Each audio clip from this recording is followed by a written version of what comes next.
Now, Jeff, Paul and myself are often getting people coming up to us and hitting us in the face. No, that's not true. No, coming up to us at bike meetings, at bike clubs, or indeed bike shows, and voicing their opinions. And of course, people write into us and also send us emails. And the opinions are usually very, very similar. They're nearly always about noisy exhausts and black visors. Well, the truth of the matter is, they are illegal. We don't set the rules, that is the case. But there are a way around it, often way around it, and often not a particularly expensive way around it as well.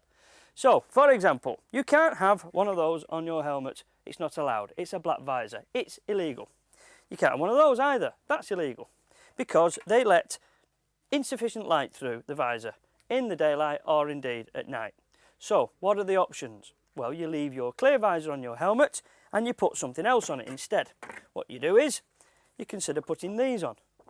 These are like a little coating that goes on the inside, and you can remove them and put them back on again, do them a few times. They come in packages of 2, they're only a tenner. You can get gold and multicoloured or just a regular dark tint. The next option possibly is to have one of these. This is like a double glazing coating that goes on the inside, and these are often done in different colours, dark ones and so on. And they're an option.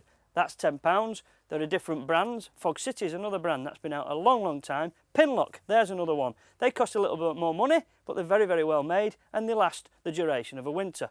They're anti-mist, and as I say, if you get one with a bit of a tint in it, that helps with the sunlight when it's very low in the spring and in the autumn.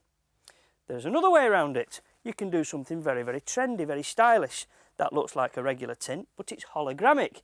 And when you get it in the right direction and you look at it through your visor, you just get a tint. But when somebody looks at you and sees the helmet from the front, that's the policeman or the traffic warden, whoever, they only see pictures, fancy pictures. Look at this one, tiger type pictures. This one is like bullet holes, shattered glass. This one is a nasty set of eyes, and they cost you around 20 quid. So there are other options, but the real way around it is very, very simple. Treat yourself to a different helmet. A helmet such as this one.